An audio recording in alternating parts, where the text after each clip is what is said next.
profite le fait que deux pays africains soient en conflit? Ça, c'est la question fondamentale qu'on doit se poser. À qui profite le fait que deux pays africains soient en conflit? La réponse à cette question est le début de la solution. D'abord, est le début de la meilleure compréhension de la problématique de fond, avant même que nous parlions de vraies solutions. Et moi, je vais vous dire, en réalité, selon mon analyse et ma compréhension de l'enjeu. Quelqu'un a rappelé tout à l'heure que le samedi prochain, il y aura les élections législatives. Effectivement. Donc, nous sommes d'abord dans un enjeu électoral. Au-delà de ça, nous avons vu une offensive gouvernementale. Donc, d'un gouvernement militaire, donc de militaire qui a pris le pouvoir par une révolution de palais. Moi, j'appelle pas ça un coup d'État. Parce que regardez, parce que après, c'est les mêmes aujourd'hui qui font allégeance au parti PDG. Or, ils sont censés faire une rupture entre l'ancien système et le système actuel que eux, ils incarnent. Mais vous avez justement des gens qui ont fait ça. Vous avez une offensive de populisme et de propagande, d'accord, sur fond de manipulation, où on crée une affaire dans une affaire pour essayer de détourner l'attention des citoyens, des résidents, qu'ils soient gabonais ou pas, ou résidents étrangers, sur les réelles problématiques. C'est-à-dire ce qui constitue vraiment le malheur du Gabon. On essaye d'enlever les yeux des gens sur ça. Et maintenant, on prend comme bouc émissaire un peuple. Et on vous dit, allez vous occuper de ça. Nous, on ne va pas rentrer dedans. C'est pourquoi il ne faut pas que nous, on entretienne la polémique. Vous savez, quand vous avez un fou, vous savez que quelqu'un est déjà fou, vous ne rentrez pas, vous ne suivez pas cette personne-là dans sa folie. Sinon, on va vous traiter aussi de fou. À un moment donné, si les gens sont venus pour récupérer les fous et les amener à l'hôpital psychiatrique, on ne fera pas la différence entre qui est fou et qui n'est plus fou. Parce que tout le monde va être fou. Georges vous l'a rappelé. C'est devenu cyclique et périodique chez eux. Si ce n'est pas les Camerounais, c'est les Congolais. Si ce n'est pas les Congolais, c'est les Maliens. Bon, aujourd'hui, malheureusement ou heureusement pour eux, ou malheureusement pour eux, ils sont tombés sur les Béninois. Nous avons déjà montré notre capacité à répondre. Ce mythe du Béninois pacifique, calme, oui, nous sommes calmes, nous sommes l'une des diasporas les plus discrètes au monde, parce que justement, nous ne parlons pas, lorsque nous sommes dans le pays des gens, ou dans le pays des gens, nous faisons tout pour être corrects. Nous voulons même pas, même entre nous, nous sommes tellement méfiants des autres que nous sommes méfiants même entre nous. Nous savons comment nous nous comportons lorsque nous sommes à l'étranger. Parce que justement, pourquoi? C'est pas parce que nous ne nous aimons pas, c'est juste parce que nous n'aimons pas les problèmes. Parce que quand tu commences à faire trop d'affinités, tu ne sais pas ce qui va sortir dedans. Mais ce mythe-là, je pense qu'il est terminé. Nous avons montré notre capacité à répondre.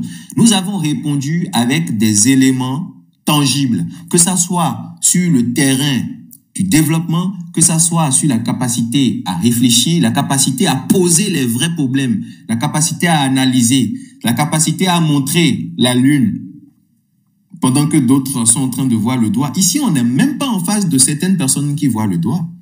On est avec des gens qui sont en train de voir l'angle. Nous avons montré tout ça.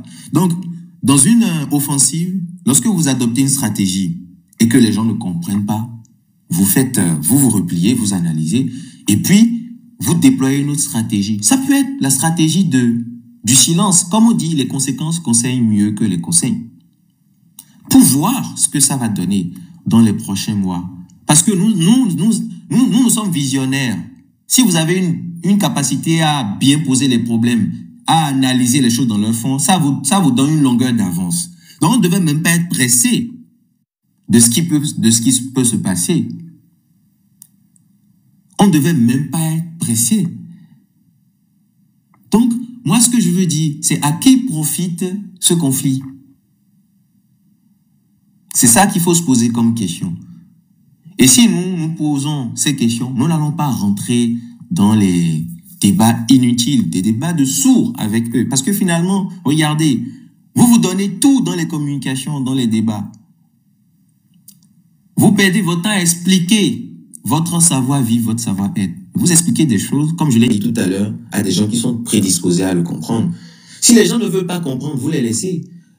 À force même de vouloir justifier, c'est un peu comme si vous avez tort, mais vous voulez quand même que les gens puissent savoir que vous avez raison. Vous voulez coûte que coûte justifier votre... Non, c'est un débat de sous, ça ne nous profite à rien. Franchement, moi, quand je discute avec certains Gabonais, encore une fois, je fais preuve de nuances, je ne généralise pas. J'ai déjà discuté avec des Gabonais qui ont posé les véritables problèmes. Ils ont dit, on est en train de se faire manipuler. Ce n'est pas eux le problème.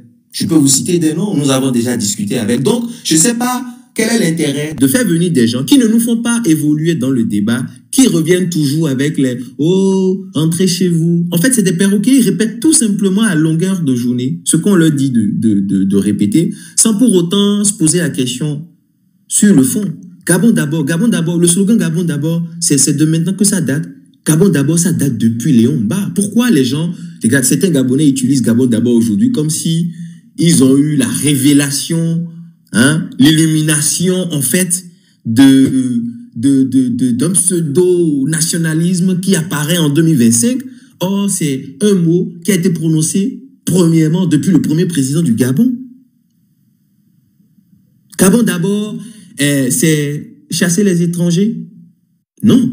Gabon d'abord, c'est lutter contre la corruption. Gabon d'abord, c'est que les autorités puissent prendre leurs responsabilités. Quelle est leur responsabilité? Sécuriser les intérêts, les vrais intérêts du Gabon. Parce que les vrais intérêts du Gabon, nous les connaissons. Parce que quand les gens disent non, ça c'est notre politique interne, il ne faut pas parler dessus, je suis désolé. Lorsque vous stigmatisez des pauvres dames et que vous venez défendre les questions de nationalisme sur la vente de tomates, sur la conduite de taxi-moto, sur les métiers de cordonnerie, sur les métiers de vulcanisateur, excusez-moi ou excusez-nous, nous sommes désolés. Nous serons obligés de vous rappeler que, en fait, vous êtes en train de vous éloigner du problème. Nous avons vu les vidéos tournées par les Gabonais intelligents qui ont compris la manipulation et qui ont dit, regardez, j'ai vu des kilomètres de wagons. Quand ces wagons-là passent, ça peut mettre 1 heure, 2 heures, remplis de manganèse, remplis de bois, remplis de tout ce que vous connaissez. Mais ces vidéos, malheureusement, ne font pas de polémique. Ça fait des vues, mais personne n'en parle. Personne n'en parle. Nous, on va rappeler, mais il faut en parler. Parce que si vous voulez vous concentrer uniquement sur un peuple, une communauté, parce que c'est elle que vous avez trouvé aujourd'hui pour pouvoir déverser votre irresponsabilité, moi j'appelle ça irresponsabilité, parce qu'à quel moment tu es dans ta maison, tu as ton voisin qui est là, lui se bat tous les jours, tu vois que lui se bat tous les jours. Il se réveille à 4 heures du matin pour nourrir sa famille. Toi, tu es aussi un père de famille. Tu as ta femme, tu as tes enfants. Et tu dis non, si toi tu n'évolues pas, en fait, c'est parce que le frère qui est à côté, lui, il fait ce qu'il doit faire. À quel moment ça s'appelle de l'irresponsabilité? Et on dit, il ne faut pas le dire. Même si nous devons trouver le chemin de l'entente, de la paix, si nous ne posons pas les vrais problèmes et nous ne perçons pas l'abcès, ça va être juste superficiel. Nous allons juste mettre de côté la situation de façon temporaire, mais les générations qui vont suivre vont répéter la même chose. Donc, si nous voulons être francs dans la démarche, il faut percer l'abcès. Il faut dire les vraies problématiques. Nous ne voulons pas être dans l'invective. Nous ne voulons pas être dans les insultes, etc. Parce que ça ne nous grandit pas. Et il n'y a aucun Béninois qui va être dans une démarche de réciprocité, quitte à ce qui est de la violence de Gabonais au Bénin. Non, nous allons montrer, nous allons prendre de la hauteur. Les vidéos que nous avons vues où un citoyen gabonais qui n'a aucun mandat, qui n'a aucune responsabilité, qui n'a pas de mandat de la part du peuple, ni nominatif, ni électif, qui se permet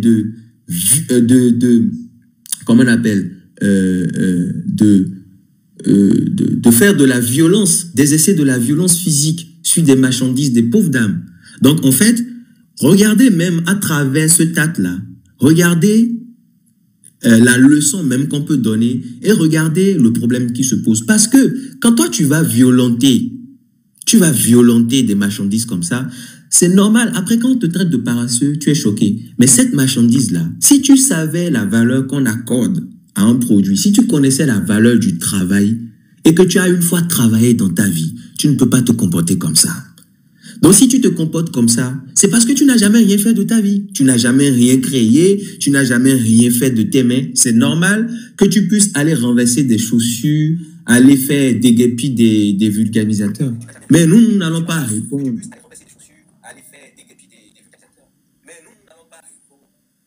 Ok, après Optimus, 1 minute encore pour chuter. D'accord, merci pour le rappel du temps biafricain. Nous n'allons pas répondre. Donc, tout ce que moi je veux dire en 1 minute ou en termes de proposition de solution, c'est moi je vais m'adresser aux gouvernants. Apparemment, il y a un communiqué que nos gouvernants ont sorti. Je n'ai pas encore eu le temps de vérifier. J'ai lu les messages rapidement dans les commentaires. Si c'est vrai, je vais lire tout à l'heure. Mais c'est ça, vous voyez, on parle d'État, on ne parle pas, les États ne se dirigent pas par des émotions, le ressenti des gens qui pensent que non, c'est pas, ah, nous on pense que vous devez rentrer, non. À moins que l'État du Gabon dise qu'il n'est plus un État et que en fait c'est maintenant une république où il y a des sans foi ni loi, où n'importe qui peut se lever et puis faire la loi. Donc, moi je demande parce que moi j'estime qu'à partir de ce moment, la sécurité des ressortissants béninois est mise en cause. Et l'État béninois doit mettre en place une solution, pas une proposition de solution sur fond de volontarisme ou sur fond de souhait. Non, ça doit être en fait une imposition à certaines personnes qu'ils auraient identifiées. Ce qui est clair, tout le monde ne peut pas partir, ça c'est normal. Nous avons des gens qui nous ont écrit, qui vous disent, mais moi j'ai des enfants qui sont scolarisés actuellement. Donc, quand les gens disent rentrez chez vous, ne soyez même pas offusqués, que ça ne vous fasse même pas mal. Prenez même ça comme de l'ignorance et passez. Parce que si la personne réfléchissait un peu, elle devait savoir que de façon pragmatique, ce n'est pas possible de le faire. Ce n'est pas possible de le faire. Et donc, il ne faut pas que nous soyons offusqués quand il dit ça. Prenons même ça comme un défaut d'éducation et essayez de les éduquer. Ça, c'est du côté du Bénin, qu'ils le fassent. Et je voudrais aussi dire aux Béninois qui sont là-bas, vous êtes des résidents dans un État qui est supposé être un État de droit. Vous ne devez pas avoir peur. Restez juste correct, comme vous avez l'habitude de le faire. Restez silencieux par rapport aux provocations. Mais lorsque quelqu'un veut brimer votre voix, répondez en toute légitimité. Ça s'appelle de la légitime défense. Ne vous laissez pas influencer. Ne soyez pas faible. Parce que lorsque vous montrez que vous êtes faible, les gens vous prennent le dessus. Et aux autorités gabonaises, on nous a dit que la période actuelle, elle est sensible parce que c'est la période électorale. Donc, les gens sont en train de calculer leur sortie. Si tu fais une sortie maintenant qui est ratée, cela va être répercuté contre toi. D'accord, on comprend. Mais je pense que très bientôt, c'est samedi, non, ça va passer. Et les autorités doivent confirmer que le Gabon continue d'être un État. Parce que le Gabon a signé des accords bilatéraux avec le Bénin et avec d'autres pays. Et le comportement déviant qu'on peut voir peut faire que le Bénin peut décider de prendre justement une mesure, même aux Nations Unies, d'accord, pour sanctionner des attitudes déviantes. Il ne faut pas que nous en arrivons là. Il ne faut pas que nous en arrivons là. Et je voudrais appeler les Béninois, je voudrais vraiment motiver les Béninois qui ont la possibilité de le faire. Parce qu'à un moment donné, lorsque les gens t'expliquent que tu n'es plus la bienvenue dans leur pays, il faut prendre hâte. Il faut prendre hâte. Je voudrais leur encourager. Nous savons tous que c'est difficile. Quand tu quittes ton pays pour des raisons économiques ou des raisons, quelle que soit la raison, et tu as construit toute ta vie à l'étranger, c'est normal que du jour au lendemain, tu ne peux pas quitter. C'est quasiment impossible. Et le piège aussi qui est là, que je suis en train de voir, c'est que dans cet élan de récupération ou de nationalisation d'un certain nombre de secteurs, j'ai l'impression que ça veut être les gens veulent s'accaparer injustement de ce qui appartient aux étrangers. Moi, je pense que c'est l'idée qui est cachée derrière. Certaines personnes veulent le faire. Donc, ces personnes-là, comment vous les identifiez? Ils n'ont que dans la bouche, entrez chez vous. Donc, ce n'est même plus... En fait, moi-même, je vais aller apprendre le métier et le faire. Donc, je veux que l'autre quitte pour que je puisse récupérer sa maison, c'est bien. Et ça, nous n'allons pas laisser passer ça. Donc, il ne faut pas que les gens puissent se laisser faire. Il ne faut pas qu'ils soient faibles. Soyez dignes, comme vous avez l'habitude de le faire. Bon, il y a nos outils. Soyez dignes, comme vous avez l'habitude. live minido live télé do minido live télé mo parce que mi font bolo mais on les khodo mais non perdre temps mais non les même mais non khodo khayiwe. J'espère que live vous autorisez na yon di Africa minido politique interne mi deso mi do un jeu de pour beroté mi concentré minido union dit. Merci beaucoup.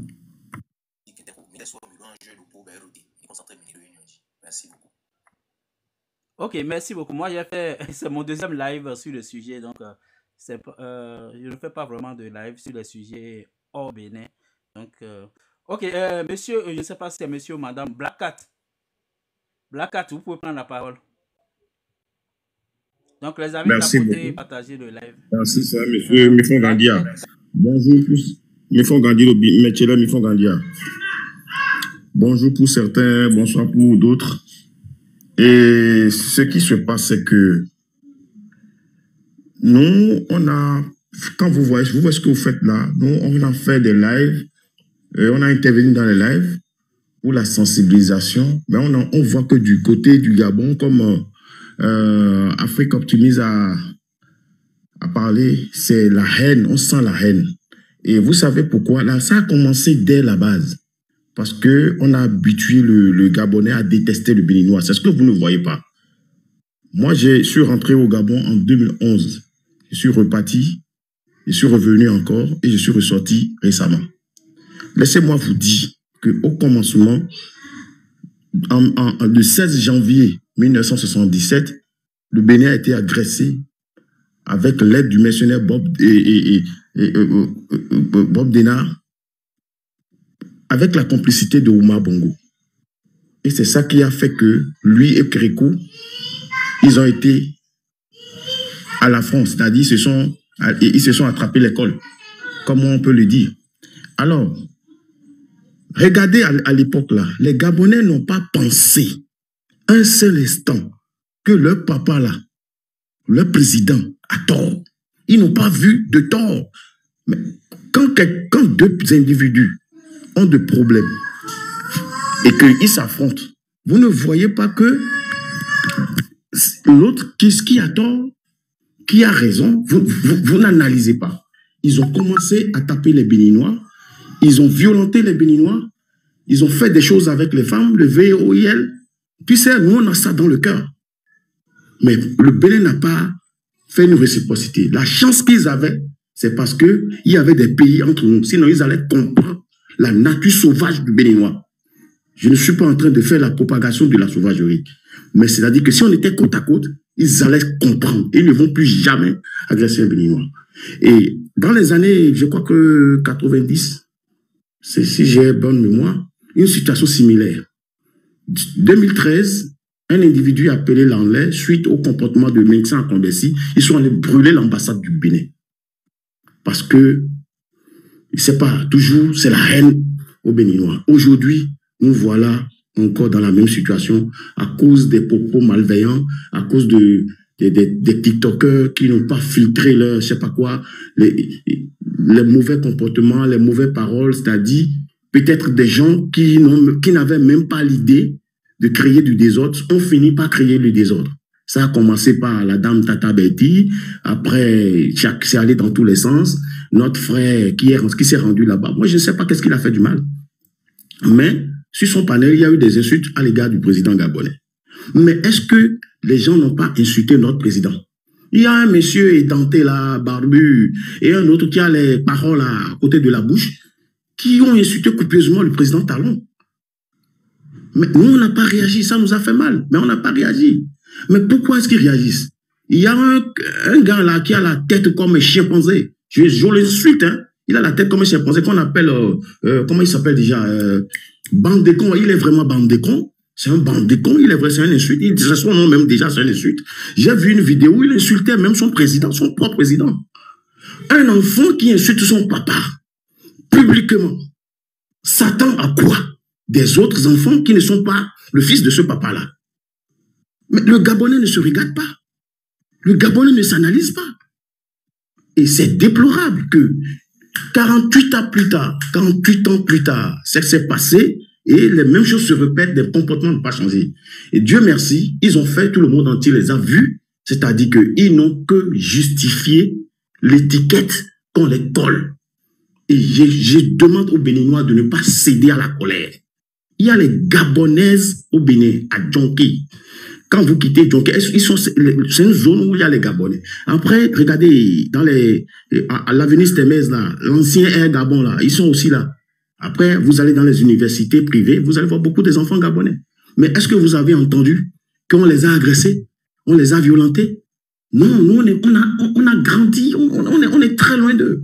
Le Béninois, c'est-à-dire les Béninois qu'ils voient chez eux, à part les quelques-uns qui sont dans les meetings nationaux, ils voient souvent les gens qui sont venus en aventure, les pauvres gens. Donc, ils ne connaissent pas les vrais Béninois. Ils n'ont qu'à venir au Bénin, ils vont voir les vrais Béninois. Les Béninois dans leurs états. Là, ils vont avoir peur du Béninois. Tu vois? Donc, est-ce que vous avez entendu que nous, on a agressé les gens? On n'a pas agressé, on ne va pas agresser. Parce qu'on est au-dessus de ça. On est au-dessus de ça. Nous avons un esprit très ouvert. Au moment où les Béninois étaient déjà des intellectuels, des personnels bien qualifiés, les Gabonais traînaient dans les bourses. C'est les Béninois qui sont les anciens. La plupart des professeurs des années 60-70, c'était des Béninois, les Sénégalais, les Guinéens. On veut dire quoi? On veut faire la morale à qui? Aujourd'hui, oui. C'est ce qu'on voit. Quand vous ouvrez leur panel, c'est tout ce que c'est des gens qui ne prennent pas la peine de s'asseoir et de faire des recherches. Des gens qui ne prennent pas la peine de s'asseoir et de faire la lecture. Des gens qui ne se cultivent pas. Ils ne connaissent pas leur propre histoire. Ils ne se posent même pas la question de savoir, mais comment sommes-nous submergés? Ils pensent que chez eux, c'est tellement beau. Et ils disent qu'ils sont Eldorado. Ils connaissent Eldorado. Mais laissez-moi vous dire une chose, une vérité qui va choquer. Est-ce que vous savez même qu'il y a des provinces au Gabon qui appartiennent à des pays européens? J'ai travaillé à Gamba, HL. J'ai été affecté là-bas, HL Gamba. Et c'est là que je me suis rendu compte qu'il faut un visa spécial pour aller travailler là-bas. Et je me suis dit, en face à face avec le représentant du gouvernement de l'époque, il me dit non, que l'endroit que tu es là, c'est pour le pays qu'on appelle Hollande. J'ai dit comment? Comment Hollande peut avoir le droit de s'approprier d'un territoire en Afrique? Il dit, ils ont même le titre foncier. Il dit, quoi? Donc, ils sont ignorants. C'est des ignorants. Et ça dit, tout ça là, devant les yeux, ils ne se rendent pas compte. Et ils s'attaquent à des gens qu'il ne faut pas attaquer. Devant les yeux, ils ne se rendent pas compte. Et ils s'attaquent à des gens qu'il ne faut pas attaquer. Devant les yeux, ils ne se rendent pas compte. Et ils s'attaquent à des gens qu'il ne faut pas attaquer. Voyez-vous? Donc, c'est déplorable. Et je ne vais pas trop parler, à vouloir trop dire, on finit par dire n'importe quoi. Je vais m'arrêter là. Bekudo Zan,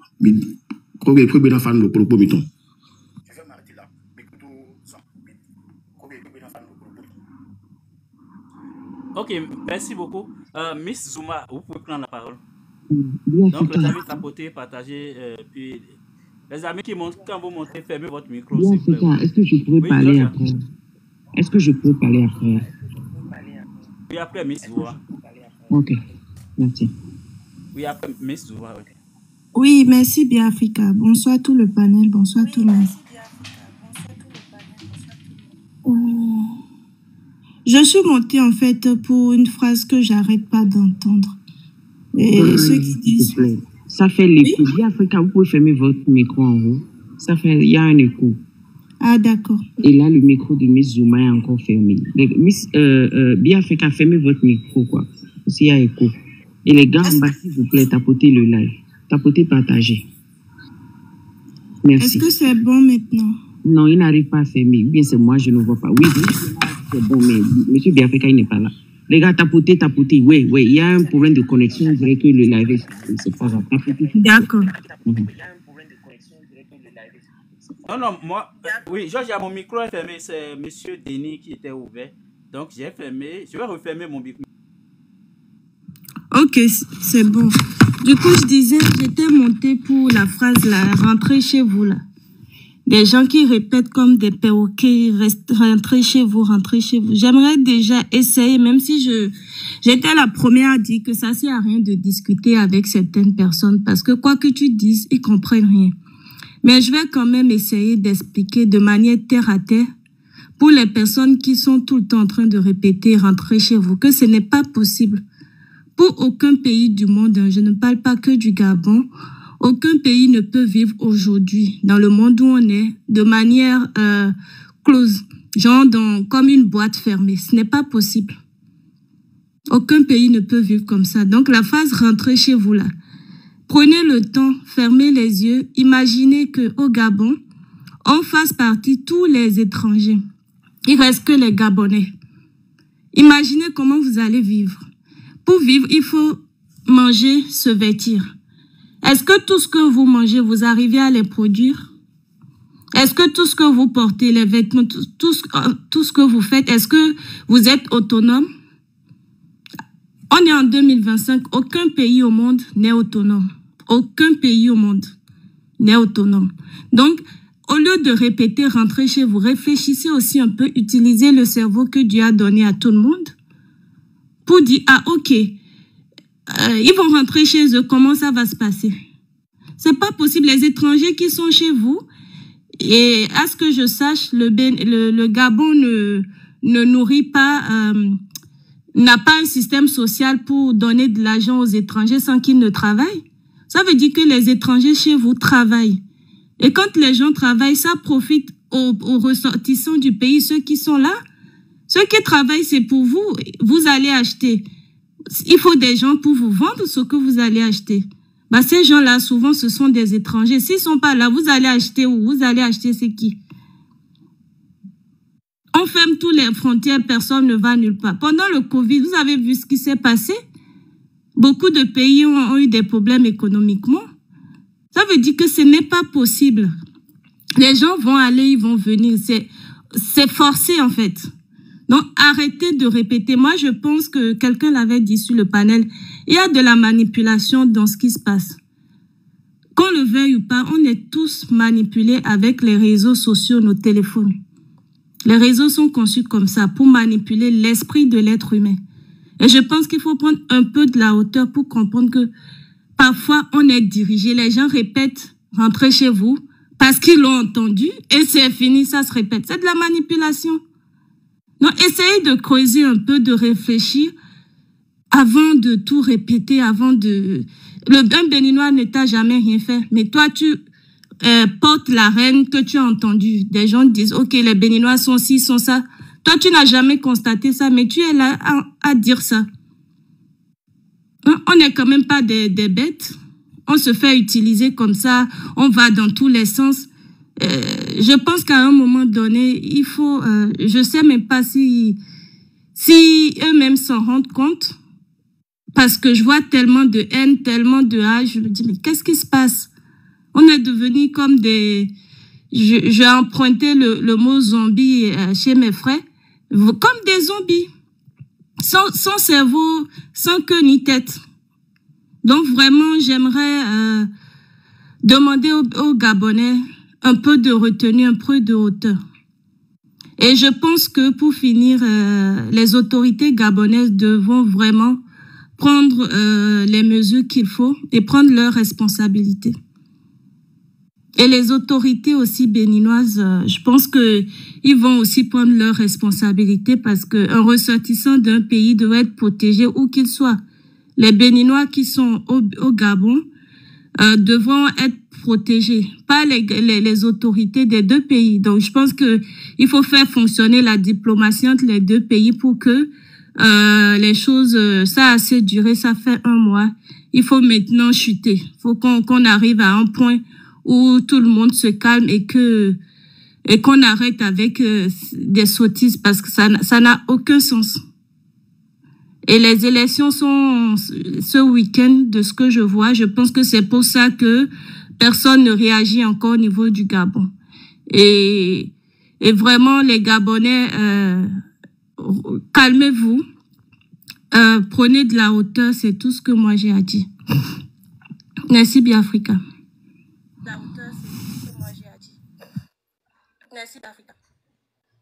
Ok, merci beaucoup. Georgia, tu peux prendre la parole. Merci beaucoup, Monsieur Biafrika. Oui, le live n'avance pas, ça ne tapote pas, ça ne partage pas. Les gars, s'il vous plaît, jusque-là, moi j'ai partagé plus de 20 fois et là on est à 36, s'il vous plaît. Partagez et tapotez. Merci. Oui, ok. Je vais commencer par dire, parce que là, c'est quand même, j'ai beaucoup à dire. Depuis le début, j'ai fait, je crois, 1 ou 2 motions. En fait, je commence par dire, les gars, s'il vous plaît, j'ai une question. On m'a dit que les Africains, les Béninois, parce qu'il y a une soeur qui dit qu'elle est béninoise, pour celle-là, qui dit qu'elle est béninoise alors que, bon, elle entend son accent, elle n'est pas. Et les dire, c'est quoi? Quelles sont les causes? Et on a commencé par me dire, ouais, que les Béninois, généralement, ils aiment vivre dans des bidonvilles, des mangroves. Voilà le mot qui a été utilisé. Des mangroves, chez nous, on dit souvent les bas-fonds. Et j'ai dit, mais je connais tellement de Gabonaises et de Gabonaises qui ont marié des Béninois que finalement, je veux dire, mais les Gabonais aiment les gens qui vivent dans les mangroves, hein, apparemment. Ils aiment les mangroves.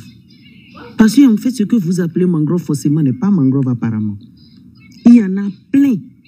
C'est-à-dire quoi? Pour résoudre ce problème de stéréotypes, parce que c'est purement des stéréotypes, ça. Pour résoudre ce problème, d'accord, les Béninois sont ceux-ci, ils sont ceux-là, et pourtant, il y en a plein qui marient. Plein, je vous assure. Je dis, mais pour résoudre le problème, c'est simple. Je demande aux frères qui sont au Bénin actuellement, s'ils peuvent faire un tour un peu dans la région de Djonké pour prendre les photos, pour montrer, publier seulement quelques-unes, pas forcément les visages des gens, mais ou bien, c'est pas des autres. Je veux juste que ces gens comprennent que ces frères qui disent ces bêtises, c'est pas tous les Gabonais, je le dis, je le répète. C'est pour ça que j'ai dit aux frères là tout à l'heure de ne pas dire les Gabonais. C'est pas tous, j'en connais plein qui ne sont pas dans cette bêtise-là. Ils m'ont même déjà prévenu, je crois, il y a 2 jours, ils m'ont dit que les bêtises ont encore commencé chez eux et que ça n'ira nulle part. Que ça n'ira nulle part, que c'est des bêtises, qu'ils ont mieux à faire, parce que là c'est le mois des élections, qu'ils ont mieux. Donc, je demande à ceux qui sont à Cotonou de prendre des photos comme ça, là, de leur montrer un peu, publier, taguez-nous, on va partager. Pour qu'ils aient un peu conscience qu'ils ont plein de leurs frères et sœurs dans les pays des autres. Vous savez, je pense qu'au fond, quand on parle de, comment on appelle, de l'image des Béninois, qui sont salis, pas seulement les Béninois, mais ici, le cadre, le cadre ici, c'est un cadre un peu, je ne sais pas comment dirais-je, provoqué. Parce que n'oubliez pas, quand je parle, ce que je dis là, je suis en train de parler surtout aux autorités béninoises. Je sais qu'ils sont toujours derrière là, en train de nous guetter et tout. Nous allons traiter d'abord des causes. Et c'est là à ça que je vais m'attaquer pour le deuxième volet de mon sujet. Ouais, si je pense qu'avec des photos là, certains idiots qui disent qu'ils sont là à jouer les nationalistes, ils vont se réveiller un peu. Allez sur Google, tapez seulement la communauté gabonaise au Bénin. Vous allez voir vos frères et sœurs des communautés qui vivent au Bénin depuis des années. Vous allez les voir, ils sont au Bénin. Ils sont au Bénin. Et des gens nationalistes qui aiment tellement leur pays, qui veulent aussi casser maison des gens là. Il y en a plein au Bénin. Ils sont vrai, Georgia. Et moi, j'ai déjà ciblé un Gabonais dans ma rue. Moi, mais j'ai déjà ciblé 2. Ils ont fait commencer à dire, on a dit non. Nous, on n'est pas un pays de xénophobe, un pays qui va organiser le banditisme international, où des chaînes internationales vont commencer à crier xénophobie dans votre pays. Je vous assure, tout de suite, ceux qui ont acheté des billets vont annuler. Vous appauvrissez votre pays en faisant ça. Bref, je ne suis pas dans ça. J'essaye de voir la chose au fond, en disant, mais qu'est-ce qui a causé ça? Et c'est des problèmes qu'on avait soulevés. C'est une sœur gabonaise, je me souviens, il y a 3 ou 4 ans. Une sœur gabonaise m'a approché. Elle m'a dit, Georgia, il y a un problème qu'il faut régler. En fait, qu'est-ce qui se passe? Au Bénin, surtout dans des zones un peu reculées, ça se passe aussi dans des coins de Topa, ou bien quand vous allez vers les recoins de Dassa ou même au nord du Bénin, ça se passe. Jusqu'au Mali, ça se fait. Au Burkina, au Niger, en Mauritanie, il y a des pays qui font ça. Ils envoient leurs enfants dans des camions, entassés dans des voitures, des camions, pour aller traîner dans les rues du Gabon. Pour aller traîner, mendier ou faire des travaux de Vidomingo. C'est un fait. Et là, je me souviens en temps déjà sous il y a eu des lois qui ont été votées comme ça. Les gens continuent. Ils vous disent que c'est le moyen de s'en sortir. Donc, premièrement, le problème est social. Quand ils vous disent aussi, ouais, les Béninois vont vivre dans des bidonvilles alors qu'ils sont venus normalement pour investir dans le pays, donc il n'y a aucun respect, on peut cracher sur le Béninois, le faire comme on veut. Vous voyez un peu ce que je dis? Le problème est d'abord social. Deuxièmement, il y a eu une histoire politique. Où, oui, certains Béninois étaient arrivés, ils ont tellement pu pénétrer le système qu'ils se sont retrouvés même au sommet du pays. Au sommet du pays, oui, en politique. Et ils se sont amassés des milliards de francs. Et voilà, c'est devenu... Ils ont voulu en faire une crise diplomatique, mais ça n'a pas été le cas. Ils ont volé, c'était super bongo. Les gars, ça, c'est un problème numéro 2. Actuellement, je crois que le gouvernement béninois, même on cherche l'homme là, même on n'a pas trouvé. Je ne sais pas si Akrombessi est clair ou si Oseni est noir. Je ne sais pas si les coups de taille, grands de taille. Tout ce que je sais, c'est qu'Akrombessi avait même une nationalité gabonaise. Ça là, c'est sur TikTok ici, j'ai appelé, c'est vos prophètes gabonais qui sont venus nous le dire. Oseni, je crois, lui, il avait marié ou bien lui-même avait, je ne sais pas, quelqu'un a dit. Je ne sais même pas Oseni, il est de quel côté au Bénin. On n'a pas partagé l'argent là. Et les enfants Vido Mengo, je crois qu'il y a eu le président, je crois même Patrice Talon, ou bien il y a eu, je ne sais plus, qui était même allé au Gabon pour traiter de cette affaire. Ça devait être, je crois, il y a Patrice Talon en 2018. Le troisième problème que je trouve aussi, c'est le problème écologique, où on va vivre dans des zones qui ne sont pas trop sanitaires, dans des zones reculées, pour ne pas trop investir dans le pays et s'amasser beaucoup d'argent. C'est une technique qui n'arrange pas la politique des autres pays, surtout quand il s'agit des gens qui viennent pour se faire de l'argent. Donc, je pense que c'est ici ce qui est en train de causer un peu, comment dirais-je, ce qui est en train de faire développer en certains Gabonais le complexe de supériorité. On se dit, ouais, oh, voilà ces affamés, oh, ces Vido-Mengo. Ces Vido-Mengo, je crois, ils appellent ça esclaves. C'est une pratique qui est venue d'Asie. Il y en a plein jusqu'aujourd'hui. C'est rempli au Pakistan. Rempli même en Arabie Saoudite. Aujourd'hui, ils sont même allés plus loin. C'est l'enfant la même marié en même temps le papa. Donc, il y a une sorte de cette xénophobie-là, il y a cette xénophobie-là, cette négro-xénophobie, je l'appelle, qui s'est développée, en fait, suite à certaines pratiques.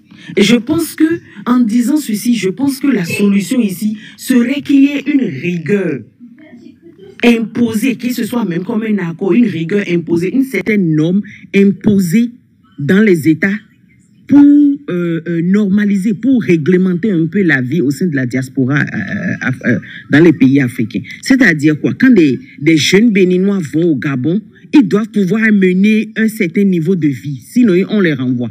Parce que vous ne pouvez pas sortir cette image-là et vouloir qu'on vous respecte. Ce n'est pas possible. Les autres ont l'habitude, vous menez vos enfants.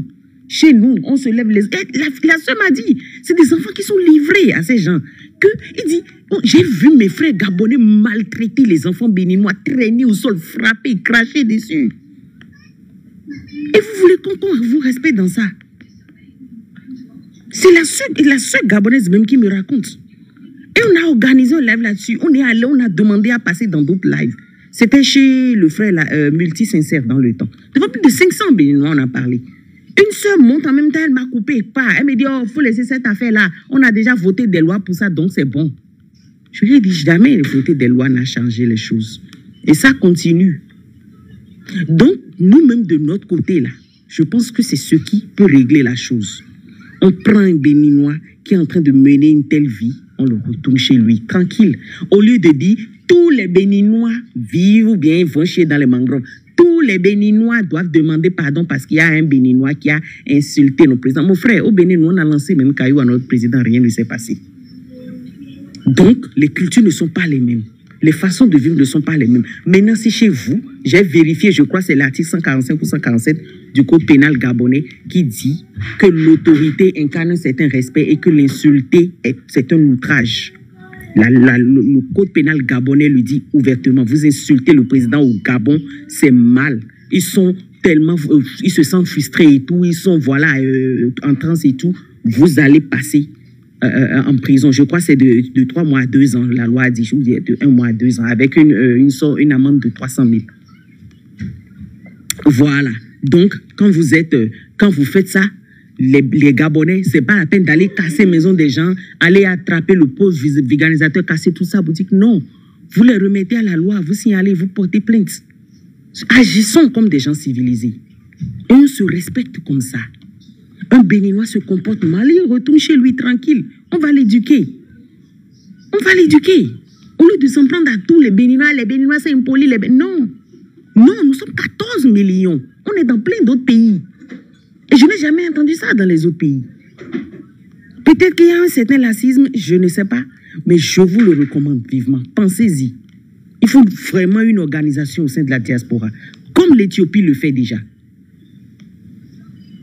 Et ils l'ont même, cette loi de couverture de la diaspora est allée jusqu'au niveau de l'Organisation mondiale des réfugiés, l'OMR. Je crois un truc comme ça. Ils l'ont même fait tout là à leur diaspora. Pas seulement des réfugiés, mais même leur diaspora. Il y a même des projets pour ça, pour aider la diaspora et tout.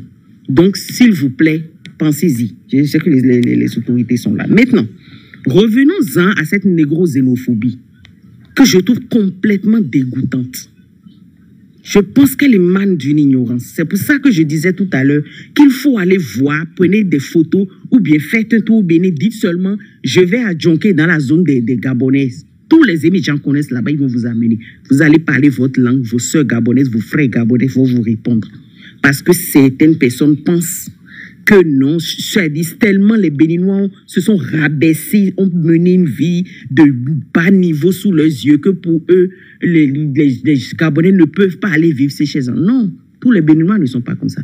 Il y a des Béninois, vous les suppléez, même ils ne vont pas sortir de chez eux. Ils n'ont besoin d'aller chez personne. De la même façon, il y a d'autres qui sont tellement dans le besoin, même si vous les suppléez au Gabon, ils ne vont pas quitter. Et ceux qui sont en train de crier aux violences, là, croyez-moi, ça ne vous arrangera pas. Parce que nous sommes en train de parler d'un pays de 2 millions de personnes, étrangers, comme vous le dites, entre griffes, y compris. Bien. Et je vais plus loin en disant que, oui, il faut des normes pour contrôler cela. Et il y a une sorte de lacisme là derrière. Car nous parlons ici d'un peuple qui, comme je le disais tout à l'heure, craint le grand remplacement. Ils ne sont pas nombreux, c'est normal qu'ils pensent à ça. Il y a 2 millions, parmi ces 2 millions, 350 000 sont des communautés étrangères. Et on a tous vu déjà après le coup d'état de Oligui. Qu'est-ce qui s'est passé? Il a commencé par sortir ses griffes de xénophobe. Que lui, il a voyagé dans tous les pays d'Afrique, ce qui est faux. Ce qui est faux. Et en tant qu'envoyé de Vidomengon de Bongo, il a fait le tour, il vient dans un pays avec le cortège présidentiel, lui il trouve qu'il a pris tous les taxis et qu'il a parlé avec tous les taximans, donc il maîtrise tout le pays. Monsieur Bongo, monsieur, pas Bongo, bon, il n'est plus Bongo, monsieur Nguema, vous avez menti sur ce point, c'est faux. C'est archi faux. Que tous les taxis au Sénégal étaient des Sénégalais, que tous les... Non, c'est archi faux. J'ai vu des Sénégalais qui ont dit c'est faux. Au Bénin, c'est faux. C'est archi faux. Monsieur Oligui en a profité, puisqu'il faut toujours créer la condition pour durcir les lois. Il en a profité donc pour créer en 2024, pour faire la révision de la Constitution. Et qu'est-ce qui s'est passé? Quand vous êtes une communauté étrangère, vous ne pouvez plus faire de la politique. Parce que déjà, il y a eu Akrombessi qui a volé tout le pays, donc plus jamais quelqu'un d'autre, même les autres pays, ne peuvent plus faire de la politique. D'accord, on accepte. 2, on ne peut même plus acheter des parcelles. On leur a arraché le droit au sol. D'accord, toutes les communautés y compris. D'accord, on accepte. 3, et ça là c'est récent. C'était seulement il y a quelques jours, on a tous crié ça ici. Les plus bas emplois, vente dans les rues, ça là encore, on le leur arrache. Je vous demande de faire un tour. La dernière fois, on a fait un débat ici. Moi, je suis allé faire un tour sur la Banque mondiale, sur la page de la Banque mondiale pour voir un peu l'état de l'économie. Attendez, je vous mets une capture, vous allez voir. Oligui a du boulot. J'ai interdit au côté Nyoro. Donc, s'il vous plaît, agrandissez-moi. Je ne sais pas si Biafrica est là. Vous allez jeter un coup d'œil pour voir la courbe. 3% est là. 3% depuis 65 ans. Aujourd'hui, tout est décroissant. Regardez. Tout est décroissant. Je vous parle de l'économie au Gabon. Cela explique maintenant le fait que les gars veulent maintenant faire les plus petits emplois. s'en prennent maintenant à n'importe qui. Les Maliens sont mauvais, les Sénégalais sont mauvais, les Togolais, c'était seulement l'année passée, tous ceux-là sont passés. Cameroun, c'était beaucoup plus chaud. Une petite fille d'école, je crois, non? Elle a pris son téléphone et je crois elle a critiqué le gouvernement ou elle a insulté le Gabon. Le Gabon n'est pas pour un truc comme ça. Qu'elle a marre de la saleté au Gabon. Ou un truc comme ça, elle a dit quelque chose d'un peu mal poli. Une petite fille, hein, ça a fait toute une histoire. Toute une histoire. Les xénophobes, ils ont sorti les griffes. Ils se sont mis même à attaquer, à s'en prendre à tous les Camerounais à cause d'une petite fille. Mais aucun d'eux ne s'est demandé, mais ok, quel est le niveau de l'économie maintenant? Quel est le travail que Oligui est en train de faire? Montrez-moi à quel niveau il a pu amener la chose. Est-ce que ça a grimpé? Non, le gars amène, c'est pour aller se bagarrer pour tomates, et c'est ça, il glorifie. Et aujourd'hui, c'est pour dire clairement que le gouvernement veut qu'on applique quoi, là, la xénophobie dans le cadre du marché. C'est ce que le maire a sorti de sa bouche. C'est très grave comme phrase. C'est très grave. La xénophobie ici est institutionnelle. C'est-à-dire, c'est loin de finir. C'est très grave de sortir des phrases comme ça. Et c'est Oligui qui est en train de mettre ces terres négatifs sur le pays. De la négroxénophobie économique. Et c'est aller plus loin. Le petit boulot, vendre tomates au marché, ceci et cela. Vendre tomates. Je vous assure, la chose que, comme je le dis, prenez votre pourcentage dans les travaux, prenez vos pourcentages dans les infrastructures publiques que le gouvernement va mettre sur pied et arrêtez d'embêter les gens. Tout simplement, parce que ça salit l'image du pays. Et on a mieux à faire, croyez-moi. On a beaucoup mieux à faire. Tout ce que nous sommes en train de dénoncer, tout ce qu'on a dit, merci monsieur Biafrika, je fais mon micro, je fais ma caméra, pour conclure en disant que tout ce qu'on dit ici, les gars, parce que les chaînes internationales sont en train de relayer xénophobie au Gabon, ceci et cela, c'est salissant, ça salit l'image du pays. Jamais personne ne voudra que son enfant prenne un billet pour aller dans un pays où on écrit de telles choses là-dessus. Les gars, c'est pas bon. C'est pas bon. Et un pays riche en Afrique, c'est toute l'Afrique que ça honore. Vous avez vu l'AES? C'est des Gabonais, Gabonais? Non. C'est des Burkinabés. C'est pas des Béninois, c'est pas des Togolais, c'est pas des Nigériens. Mais quand ils l'ont fait, c'est l'honneur de nous tous. De nous tous. Je vous assure. J'ai dit à un noir américain, il m'a regardé, il m'a dit, tu es africaine? J'ai dit oui, il a dit, j'ai appris que l'Africa is waking up. Africa is rising. L'Afrique se réveille. Qu'il a appris pour l'AES. Ah, mais bravo. Je vous assure, vous êtes africain, point. Tout ce que nous sommes en train de dénoncer ici, c'est pour ça. Qu'on passe de Gabon d'abord, Bénin d'abord, à Afrique d'abord. Hey, merci. Loin de volume, please. C'est tout ce qu'on veut. Qu'on passe de Bénin d'abord, Gabon d'abord, qu'on arrive à Afrique d'abord. Et il faut aller vivre certaines choses pour le comprendre. C'est l'Afrique d'abord. Et c'est ça ce que nous devrions être en train de dire aujourd'hui. Merci beaucoup, monsieur Biafrika. J'en ai fini. Merci beaucoup, monsieur Biafrika. J'en ai fini. Ok, merci beaucoup. Monsieur Jules, tu pouvais... Ok, Power Lady. Monsieur Jules, c'est le nom que je lis. Bonjour. Oui. Si tu peux mettre le communiqué du gouvernement après l'intervention de Power Lady, ça serait bien. Allô? Oui, je suis parti sur le site du gouvernement, je n'ai pas trouvé. De la présidence du Gabon, je n'ai pas trouvé.